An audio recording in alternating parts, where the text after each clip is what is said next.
여러분 혹시 꿈 같은 일이라는 표현을 실제로 사용을 해보신 적이 있으신가요? 나한테 꿈 같은 일이 일어났어. 이런 표현 말이죠. 이때 꿈 같은 일이 일어났다라고 말할 땐 어떤 일일까요? 나쁜 일일까요? 좋은 일일까요? 네, 악몽이 아닌 이상 좋은 일이죠. 오늘 포로에서 해방된 이스라엘 백성들이 자기들에게 꿈 같은 일이 일어났다라고 얘기를 합니다. 오늘 시편 126편이 바로 그 이야기를 다루고 있는데요.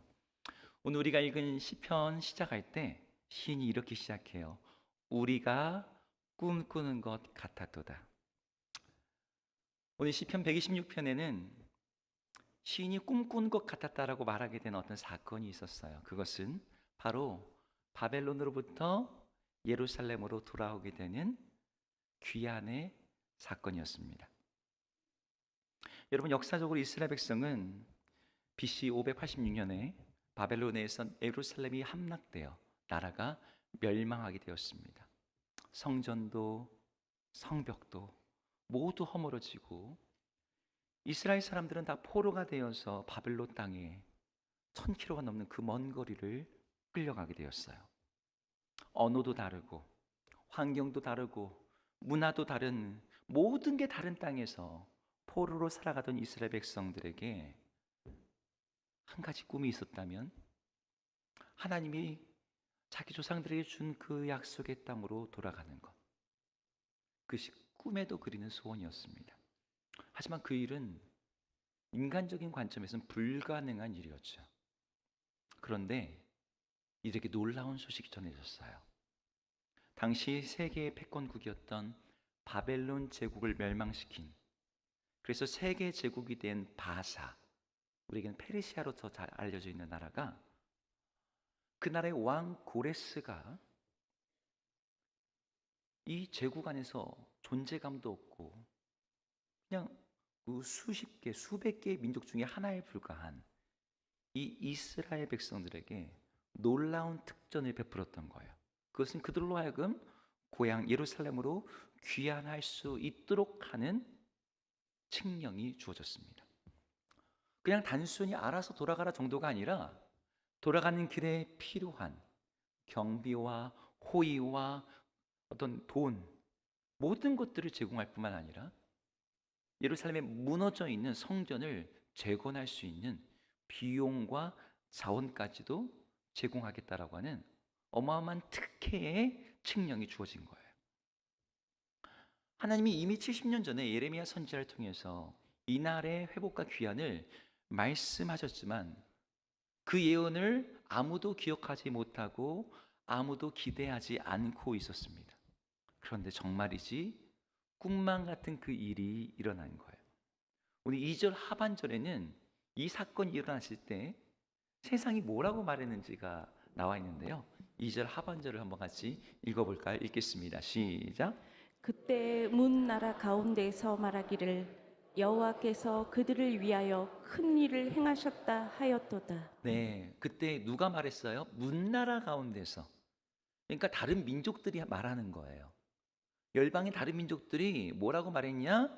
여호와께서 그들을 위하여 큰 일을 행하셨도다.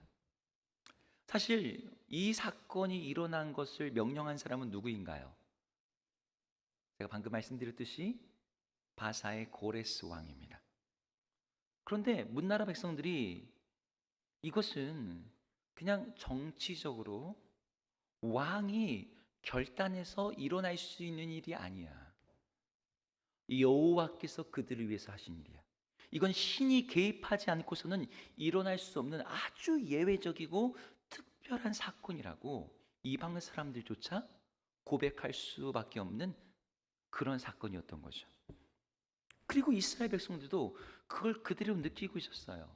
3절에서 이스라엘 백성들도 이렇게 얘기합니다. 3절도 함께 읽어볼게요. 시작. 여호와께서 우리를 위하여 큰 일을 행하셨으니 우리는 기쁘도다. 네, 여호와께서 우리를 위하여 큰 일을 행하셨다. 하나님께서 하신 일이라는 거예요. 여기서 큰 일이라고 번역된 단어는 그냥 사이즈가 큰 어떤 사건을 가리키는 게 아니라 성경 전체에서는 여러분 하나님의 큰일 이런 표현들이 나오거든요. 언제 그 단어 쓰죠? 하나님이 구원하실 때. 그러니까 지금 이스라엘 백성들은 자기들에게 일어난 이 포로에서 귀환한 사건이 하나님이 자기 백성들을 구원하고 있는 사건임을 직감하고 현장에서 느끼고 있었던 거죠. 포로의 삶에서부터, 노예의 삶에서, 만국의 삶에서부터 나를 구원해 주시는 그 하나님을 그들이 만났을 때 여러분 이들의 마음이 어땠을까요? 기쁨과 감격으로 가득했습니다. 그래서 2절에는요 이렇게 얘기를 해요. 2절 한번 같이 읽어볼게요. 2절 읽습니다. 시작. 그때 우리 입에는 웃음이 가득하고 우리 혀에는 찬양이 찼었도다. 네, 입에는 웃음이 가득하고 혀에는 찬양이 있었다. 여러분에게 이런 기억이 있나요? 내가 이렇게 막 찬양을 막 부르게 되는 그런 상황. 우리나라 역사에 비슷한 일들이 좀 있었습니다. 1910년에 일본 제국주의에 의해서 대한제국이 망한 지 36년 만에 일본이 연합군에게 항복함으로 해방을 맞이하게 되었습니다. 누구도 해방이 올 줄 몰랐어요. 그러면 친일파가 없었겠죠. 근데 갑자기 해방이 줬을 때 당시 남녀, 노소, 전 국민이 누구도 뭐 누구라고 할 거 없이 길거리로 튀어나와서 태극기를 흔들며 대한민국 만세를 외쳤다고 합니다. 그날의 감격과 기쁨을 정말 어떻게 말로 표현할 수가 없어서 집안에 머물러 있을 수가 없는 거죠. 이게 너무 먼 얘기니까 뭐 우리는 경험을 잘 못해서 이 광복의 기쁨이 잘 뭔지 모르지만 여러분들이 체감할 수 있는 게 뭐가 있을까? 혹시 20년 전에 그 한일 월드컵 혹시 기억나세요? 여기에는 그걸 경험하신 세대 분들이시죠. 제가 청년들한테 한일 월드컵 얘기하면 모르는 청년이 태반이에요. 그런데 한일 월드컵이 일어날 때 한국 축구 대표팀이 4강까지 올라갔습니다. 진짜 온 나라가 제가 학교를 가는 버스가 항상 광화문을 지나가요. 광화문을 지나가는데 계속 그 광화문이 막히는 거예요. 그리고 난 12시부터 빨간색 옷을 입은 사람이 거기에 가득가득 막 채워지기 시작합니다. 제가 그때 대학교 3학년, 4학년이었는데 제가 이탈리아 전이 있을 때 바로 다음 날이 플라톤 히라버 시험이었어요. 기말 시험. 히라버 그러니까 헬라어죠. 글자가 어렵잖아요. 공부를 해야 되는데 그래도 어떻게 대한민국 국민으로서 경기를 안 볼 수는 없잖아요. 그래서 경기를 보다가 경기를 봤는데 역전승한 거예요. 이게 이제 공부를 해야 되잖아요. 이겼으니까 막 좋았는데 공부가 안 돼. 너무 흥분돼서 잠도 안 오고 밖에 막 경적 소리 울리고 시험 공부를 할 수 없는 거죠. 다음 날 이제 시험장에 갔더니 교수님이 여러분 제가 시험 날짜를 잘못 잡았습니다. 여러분 시험을 좀 못 봐도 제가 충분히 감안하겠습니다. 제가 반도 못 풀었는데 우리 교수님이 학점을 아주 좋게 주셨어요. 이스라엘 백성들의 기쁨이 이보다 더하면 더했지 덜하지 않았을 거예요. 막 잠이 안 오고 막 눈물이 나고 그러면서 이들이 예루살렘으로 귀환하기 시작했어요. 1차 귀환단이 5만 명의 사람들이 모여가지고 가나안 땅으로 예루살렘으로 정말 무리를 이어서 움직였습니다. 여러분 그 길이 1000km가 넘는 길입니다. 몇 달이 걸리는, 요즘 교통이 좋은 시대가 아니다 보니까 몇 달이 걸리는, 정말 아이들이 손 붙잡고 가축들 끌고 정말 수레를 끌고 가는 그 길이지만 이들 안에는 기쁨과 감격이 있었을 거예요. 기존에 바벨론에서 자리 잡았던 직업이라든지 집이라든지 농토라든지 다 내려놓아야 되고, 기득권 익숙했던 거 다 내려놓아야 되고, 그럼에도 불구하고 그게 아깝거나 두렵지도 않았을 거예요. 왜? 고향으로 돌아가니까. 물론 그 당시에 태어난 사람들은 다 바벨론에서 태어난 사람들이죠. 하지만 아무리 돈을 많이 벌고 출세를 한다고 해도 이스라엘 백성들 안에는 언제나 우리는 포로로 끌려온 백성이야. 멸망해버린 나라의 후손이라는 민족적 열등감과 수치심이 자리하고 있었거든요. 그런데 하나님께서 우리 조상의 땅을 회복시켜 주시고, 이건 신이 아니고서는 할 수 없는 일이 일어났어. 하나님이 자기 민족을 잊지 않고 계셔. 하나님의 선택하신 민족이라는 이 자부심이 그들 마음에 채워질 때, 여러분, 이건 고향에 돌아가는 그런 고국 방문이 아니라 정말 말 그대로 하나님의 구원을 경험하는 사건이었던 거예요. 그렇기 때문에 70년 동안 터전을 잡았던 자리를 떨쳐 일어나서 예루살렘으로 향해 나가는 이 구원의 여정, 그 모험의 길을 떠날 수가 있었던 거죠. 여러분, 그 모든 과정이 정말 말 그대로 꿈꾸던 것, 그리고 꿈 같은 일이었습니다. 그런데 오늘 우리가 읽은 시편에는 갑자기 4절에 가서 이상한 이야기가 나옵니다. 4절에서 시인이 이렇게 기도를 하고 있어요. 우리 4절을 함께 읽어볼까요? 시작. 여호와여 우리의 포로를 남방 시내들 같이 돌려 보내소서. 여러분, 이 문장이 좀 이상하지 않습니까? 지금 꿈 같은 귀환이 이미 일어난 거예요.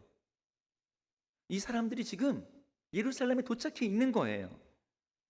그런데 여기서 다시 뭐라고 말해요? 우리의 포로를 돌려보내소서라고 기도하고 있단 말이죠. 이미 돌아왔는데 또 돌아오게 해달라?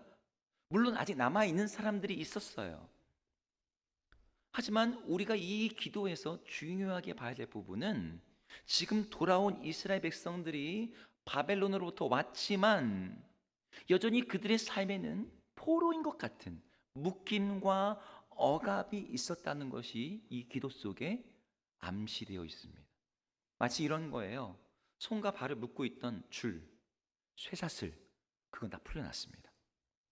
근데 손에는 여전히 묶인 자국이 아주 빨갛고 선명하게 남아 있어요.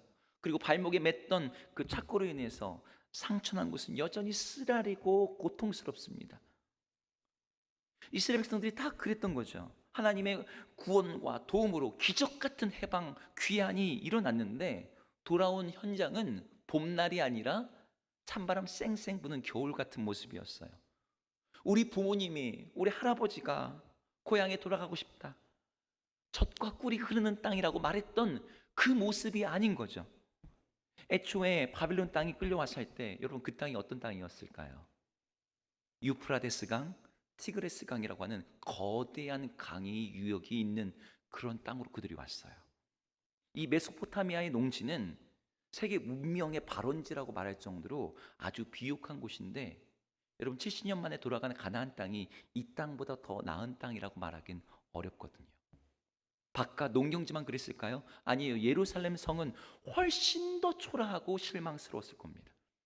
찬란했던 다윗과 솔로몬의 이야기, 하나님의 성전이 있던 그 영광스러운 예루살렘 성의 성벽이 모두 무너져 있는 폐허 같은 도시에 그들이 도착한 거죠. 쇠락한 시골 마을처럼 폐허가 되어 있는 그 마을.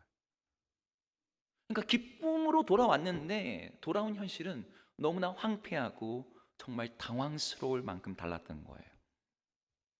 귀환한 이스라엘 백성들이 그곳에 와서 척박한 땅을 일궈야 되고, 에스라서, 느헤미야서 보시면 알겠지만 이방인들이 끊임없이 방해하고 위협하고 공격합니다. 정치적인 압력이 있습니다. 그러니까 믿음을 그 가운데 지켜야 되는 거죠. 무너진 성벽과 성전을 재건하는데 그들이 온 힘을 기울이지만, 여러분, 돌아온 이후에 성전을 짓는데 몇 년이 걸린 줄 아세요?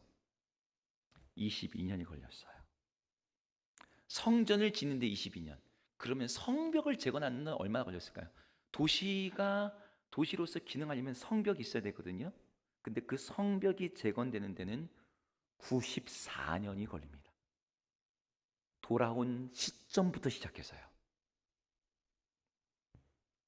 여러분, 이런 상황에서 시인이 우리의 포로를 돌려보내소서라고 기도하는 것은, 예루살렘으로 돌아왔지만 여전히 무너진 성벽 사이에 살며 포로 같은 삶을 살고 있는 주님의 백성들에게 하나님이 공동체의 영적인 회복과 삶의 회복이 일어나게 해달라고 지금 기도하는 것입니다.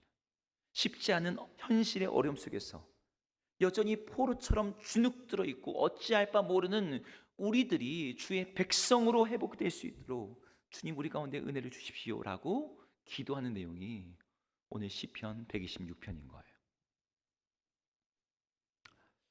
그런데 여러분, 우리들의 삶도 이와 너무 비슷하지 않습니까?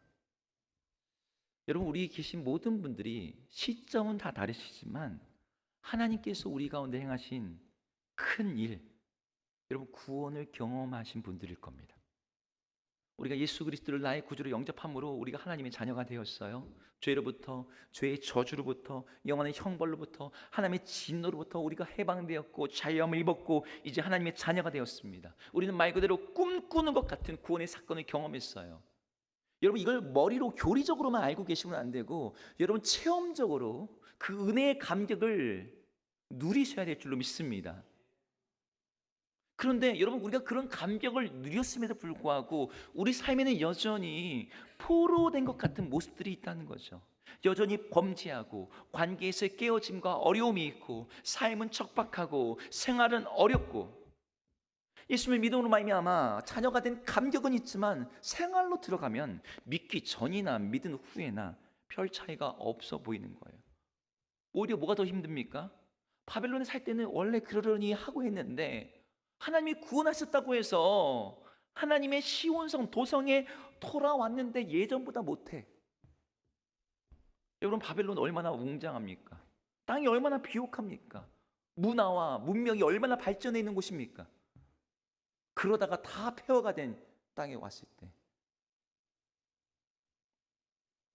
신앙적인 괴리감을 느끼는 거죠. 하나님이 날 구원하셨다는데 왜 내 삶이 이렇게 힘든 거죠? 여러분, 이 가운데 여러분 우리 기도 제목 얘기하면은 여기 계신 분들은 부모 세대다 보니까 자녀 기도 제목이 빠지지가 않아요. 자녀 기도 제목 중에 1번이 뭡니까? 여러분 1번이 뭐세요? 믿음이죠. 신앙이죠. 네.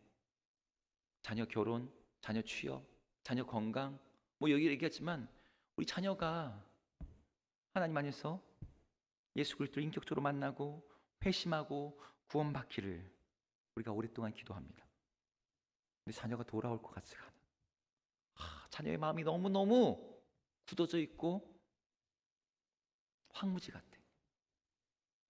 여러분, 우리 가족들을 위해서 기도할 때 여러분 뭐 기도하세요? 건강 기도합니다.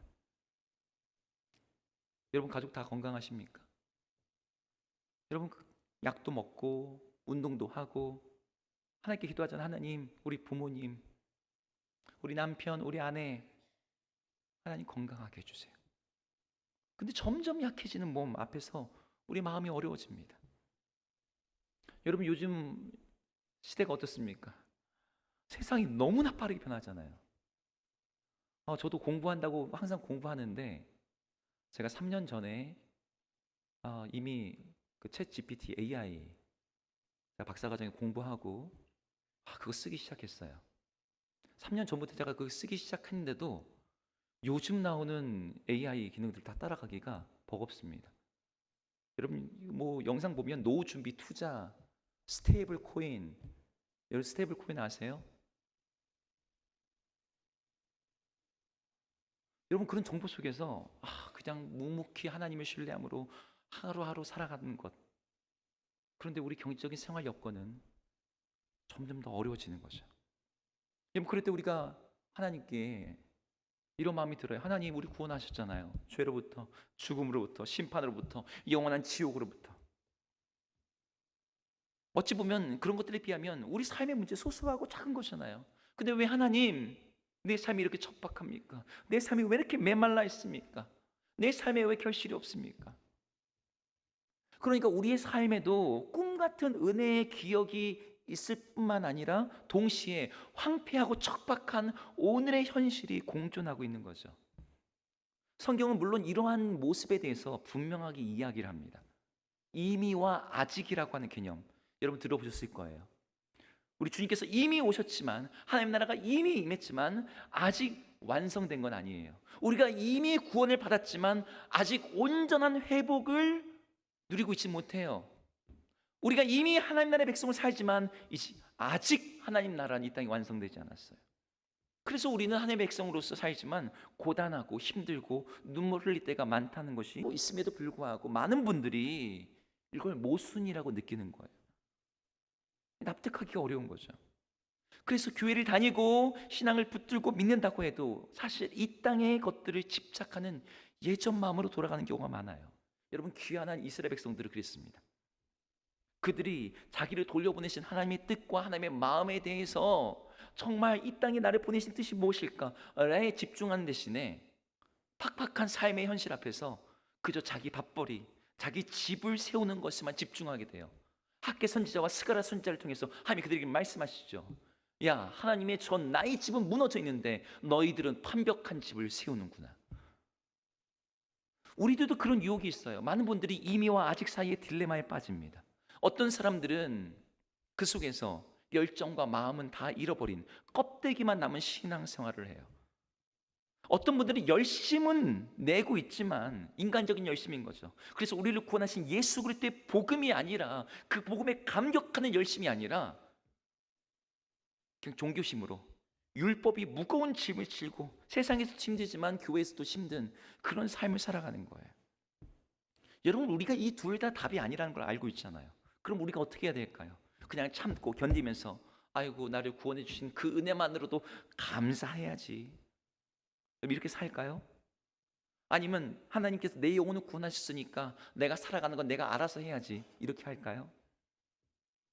오늘 시인은 어느 한쪽에 기울어지거나 현실 앞에 좌절하거나 신앙적인 타협과 체념을 하지 않고 하나님께 기도하며 나가요.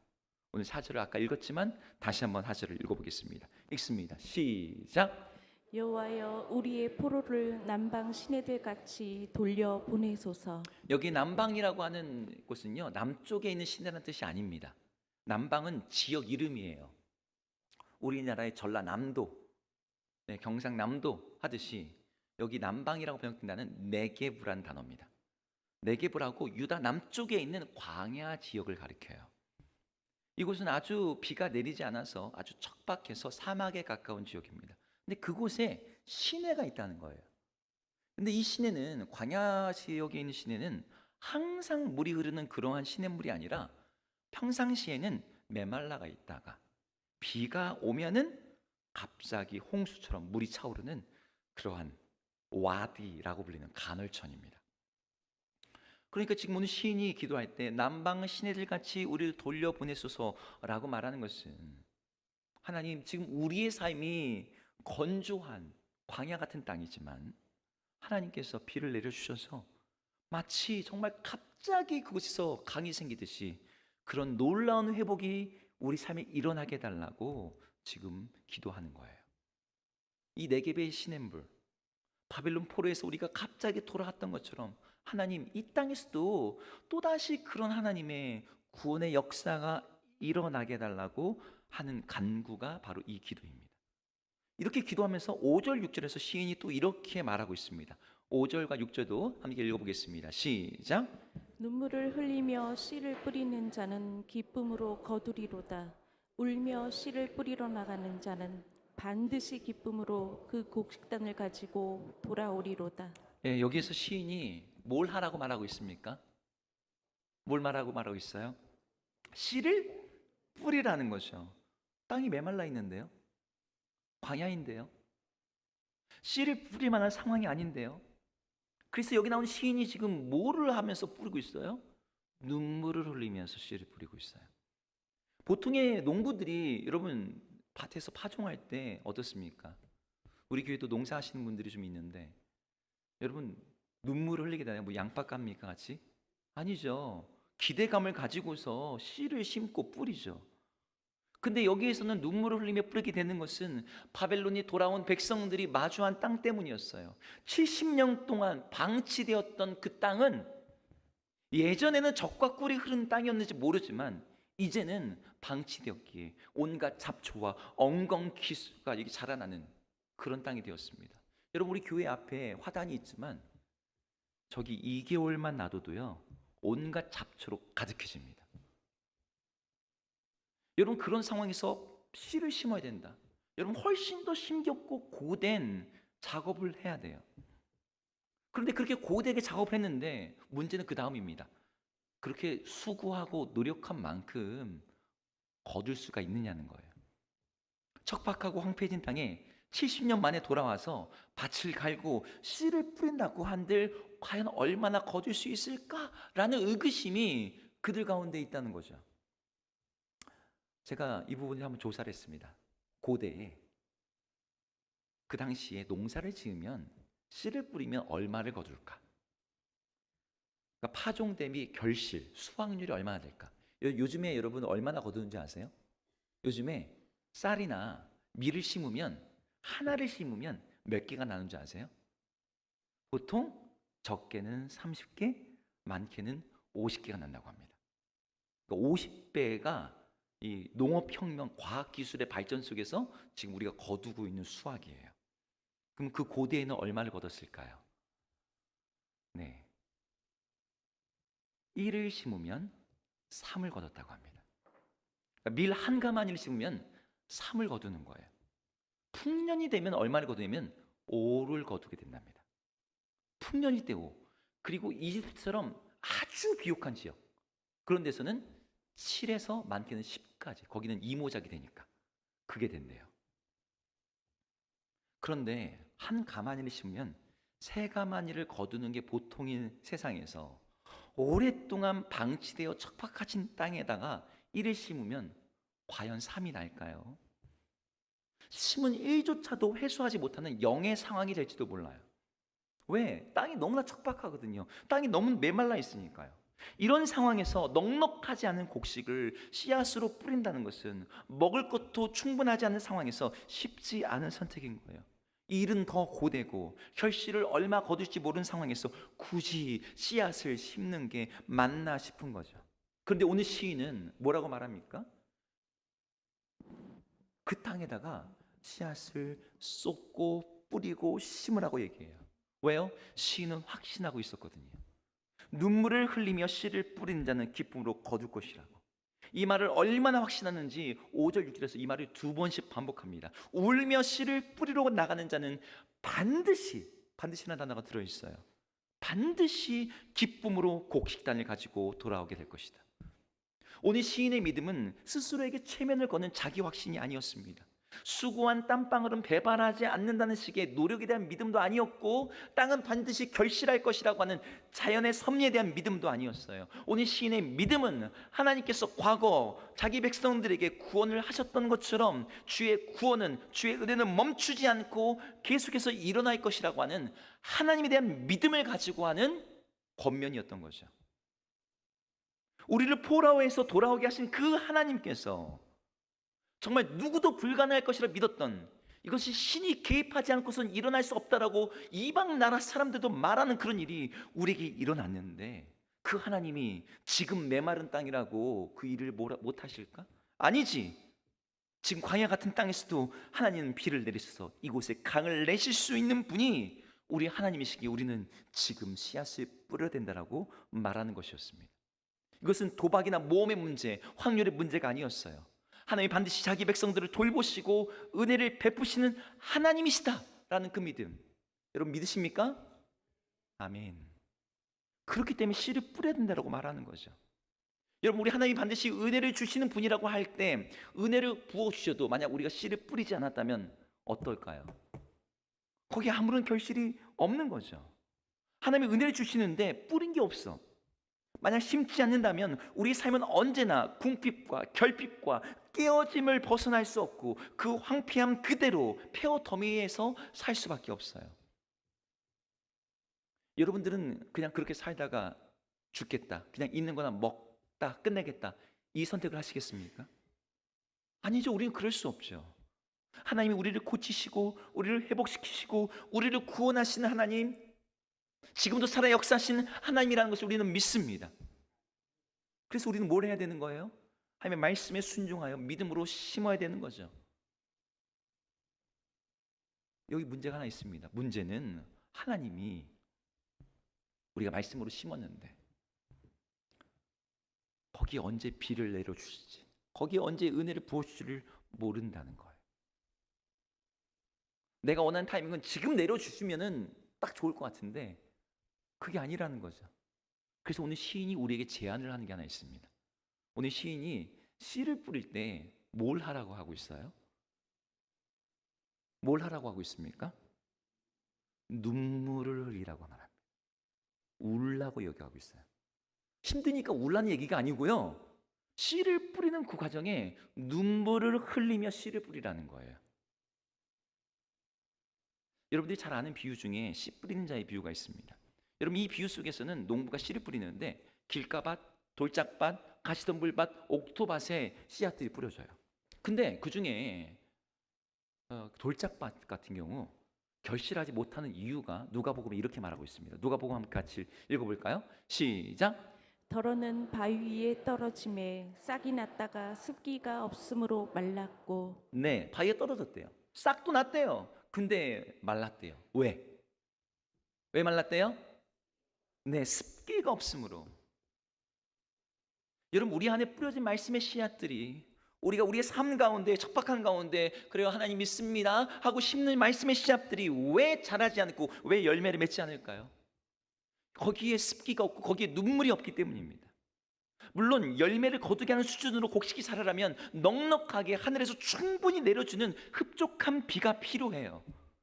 하나님이 비를 내려줄 걸 우리가 바라면서 구해야죠. 하지만 당장 돌짝으로 가득한 마른 땅에서는 씨를 뿌릴 때 당장 그 씨가 발아할 수 있도록 우리의 눈물도 함께 뿌려져야 된다는 것이 오늘 시인이 말하고 있는 내용인 거죠.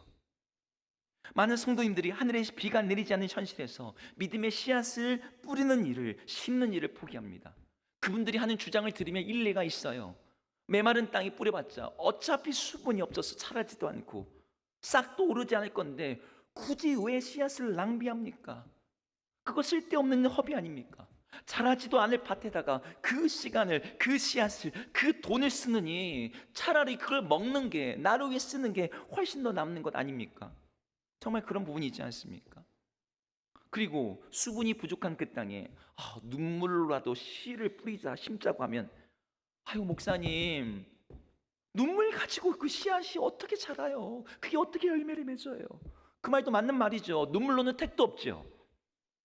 그래서 많은 분들이 말해요. 저는 이제 나이도 있고 가진 것도 없고 우리 집안에 희망도 없어요. 제가 뭐 이 나이에 제자 훈련을 하겠다고, 말씀을 배우겠다고, 하나님의 뭐 영화를 보겠다고 제가 눈물로 기도하고 거기다 말씀을 심겠습니까? 그러나 여러분, 성도의 눈물이 헛되지 않습니다. 우리의 삶을 바꾸기엔 너무나 턱없이 부족한 거죠. 감성주의로 접근하자는 게 아닙니다. 하지만 우리가 흘린 눈물을 보시는 분이 계세요. 하나님께서 그 눈물을 귀하게 여기세요. 여러분, 성경에서 눈물이라는 단어를 한번 검색해 보십시오. 성도의 눈물을 귀하게 보신다. 내가 너의 눈물을 보았다. 내가 너의 눈물의 기도에 응답하였다. 여러분, 눈물이 나온 장면마다요, 하나님께서 그 눈물을 가지고 일하시는 것들을 보게 됩니다. 여러분, 자녀를 위해서 흘리는 기도의 눈물, 병상에서 흘리는 아픔의 눈물, 가정을 붙잡으려고 하는 눈물, 교회와 이 땅을 위해서 흘리는 눈물들, 하나님 다 보고 계세요. 다윗이 울면서 하나님께 기도하는 장면이 있었습니다. 다윗이 어디 정착하지 못하고 마치 마른 풀처럼 여기저기 덤불처럼 돌아다니던 때 시편 56편에서 다윗이 이렇게 기도합니다. 같이 한번 읽어볼까요? 읽겠습니다. 시작. 나의 유리함을 주께서 계수하셨사오니 나의 눈물을 주의 병에 담으소서. 이것이 주의 책에 기록되지 아니하였나이까. 여러분, 다윗이 지금 눈물을 흘리고 있습니다. 근데 그 눈물을 하나님께서 어떻게 하신대요? 나의 눈물을 주의 병에 담으소서. 이것을 주의 책에 기록하소서. 하나님이 다윗의 눈물을 담고 계신다. 이게 지금 다윗의 믿음인 거죠. 내 눈물이 헛되지 않다는 거죠. 여러분, 그건 우리들의 눈물도 마찬가지입니다. 우리의 눈물은 땅에 스며져 사라지는 물방울이 아니에요. 그것을 병에 담으실 뿐만 아니라 그것을 마중물로 삼으셔서 하늘의 흡족한 비를 부어주시는 분이 우리 하나님이신 줄로 믿습니다. 여러분, 대개 눈물이 있는 곳에 은혜가 임해요. 여러분, 여러분의 삶을 돌아보세요. 눈물이 있는 곳에 하나님의 은혜가 임합니다. 우리가 눈물로 순종하고 눈물로 헌신하고 눈물로 말씀을 쫓는 그곳에 그 말 그대로 눈물 나는 일이죠. 그냥 나도 편하게 11조 했으면 좋겠고 나도 쉽게 헌신했으면 좋겠어요. 이거 할 때마다 마음 졸이면서 내가 이거 해도 될까? 그런 고민 안 하면서 나도 헌금하고 싶죠. 지금 당장 내게 주어진 얼마 안 되는 씨앗을 이 땅에서의 만족과 당장의 배부름 위해서 먹지 않고 그것을 하나님 나라를 위해서 심는 게 어리석어 보이기까지 합니다. 우리 지난주에 우리 교회에서 솔로몬 장학금, 여호수아 장학금 수여식이 있었습니다. 청소년 청년들에게 여러분 이렇게 봉투 나눠주잖아요. 여러분 얼마 줬을 것 같습니까? 많이 못 주죠. 여러분 그래도 한 사람 한 사람은 그거 모으면 그렇게 한 번 나갈 때 500만 원 이상 나갑니다. 1년으로 치면은 1000만 원이 넘죠. 바로 전달엔 한 성도가 무명으로 저에게 왔어요. 우리 청년들에게 그리고 어려운 성도들에게 이걸 좀 나눠줬으면 좋겠습니다. 500만 원을 가져왔습니다. 교회 광고하지 않고 조용하게 우리 청년들, 어려운 청년들, 어려운 성도님들에게 나눠줬습니다. 나눠주고 나면 많은 돈은 아닙니다. 하지만 그거 헌금한 분, 일터에서 흘리는 땀방울로 고된 노동의 눈물을 담아서 그걸 가져온 거예요. 세상에서 말할 거예요. 아유, 겨우 그 돈으로 그 돈 가지고 무슨 대단한 결실을 할 수 있냐고. 아이 하나 키우는데도 수억 드는 시대에. 하지만 우리는 오늘 시편의 시인이 믿었던 걸 믿어요. 그렇게 뿌려진 눈물의 헌신이 말씀 가운데 있는 다음 세대를 믿음의 세대로 키우며 하나님 나라의 일꾼으로 세우는 마중물이 될 거라는 거예요. 여러분 하나님을 위해서 하나님 나라를 바라보면서 하나님의 결실을 기대하면서 눈물을 흘리며 씨앗을 심는 자들에게 하나님 반드시 구원으로 영광으로 회복으로 거두게 하실 줄로 믿습니다. 예수님이 이 땅에 오셨고 주님의 나라가 시작되었음에도 불구하고 여전히 깨어져 있는 이 세상을 볼 때 우리는 낙심하고 슬퍼할 수 있습니다. 그러나 우리가 낙심하고 슬퍼하는 대신 실망하는 대신에 눈물로 하나님 이 땅을 회복시켜 주십시오. 하나님 나라가 임하게 하여 주십시오. 주님의 몸된 교회가 일어나게 하여 주십시오. 우리 다음 세대가 주님의 백성이 되게 하여 주십시오 라고 기도하며 하나님께 심을 때 하나님께서는 그것을 모아두시고 반드시 사용하세요. 주님의 날에 주님이 내리신 그 은혜의 비가, 그 은혜 비가 언제 올지 일교 예배는 안 나와 있어요. 하지만 그것이 반드시 이 땅 가운데 내려질 때 우리의 광야 같은 삶이 달라질 줄로 믿습니다. 여러분 캘리포니아 슈퍼블룸이라고 하는 현상을 혹시 들어본 적이 있으세요? 캘리포니아 슈퍼블룸, 블룸이라는 단어가 꽃이란 뜻입니다. 이 캘리포니아 지역이 광야 지역이 많거든요. 비가 잘 안 내려요. 근데 광야 지역에 한 2년 3년 만에 비가 한번 내리는 거예요. 그렇게 비가 내렸는데 갑자기 그곳에는 모든 들판에 수십, 수백, 수천만 개의 꽃들이 피어납니다. 꽃이 얼마나 많이 피어났는지 광야 전체가 피어나서 인공위성에서 캘리포니아 지역이 다 빨개요. 이게 슈퍼블룸이에요. 인공위성에서 보일 정도로. 여러분 하나님께서 그렇게 일을 하세요. 지금은 황폐하고 황량한 광야 같지만 말씀의 씨앗을 가지고 눈물로 기도하면서 그것을 심어놓고 심어놓을 때 하나님의 은혜가 그 위에 내리게 되면 바로 이런 슈퍼블룸 같은 놀라운 결실이 맺어지게 되는 것 줄로 믿습니다. 여러분 이 이천 땅에 내 말인 같은 우리 가정에 황폐해진 우리의 자녀들의 삶에 우리 삶의 모든 자리에서도 하나님은 꽃을 피워내시고 열매를 거두게 하십니다. 여러분 그래서 기억해야 돼요. 우리의 눈물은 작지만 그 눈물이 떨어진 밭에는 반드시 하나님의 은혜의 비가 내리고 그렇게 은혜의 비가 내린 곳에서는 반드시 열매가 맺어진다는 것을. 씨가 없는 밭에 비가 와도 소용이 없듯이 눈물이 없는 신앙에는 은혜가 머물 자리가 없습니다. 그러니 적당한 신앙, 신용과 껍데기의 신앙을 내려놓고 여러분의 마음과 수고와 헌신이 담겨져 있는 그런 눈물을 우리의 예배에, 우리의 섬김에 담아서 우리 하나님께 드릴 때 우리 하나님께서 그곳에 은혜의 비를 내려주실 줄로 믿습니다. 여러분 현실이 메마를수록 척박할수록 더 많이 뿌리세요. 눈물로 기도하고 눈물로 헌신하고 눈물로 사랑을 심으십시오. 오늘 우리가 뿌린 씨앗과 눈물이 내 교회의 부흥이 되고 자녀의 믿음이 되고 이 땅이 회복이 될 것입니다. 지금 울며 눈물로 씨를 뿌리지만 반드시 기쁨으로 단을 거두게 될 그 날을 믿으면서 지금 깨어지고 척박한 자리에서도 하나님을 바라며 믿음으로 희망을 심는 우리 모두가 되기를 주의 이름으로 축복합니다.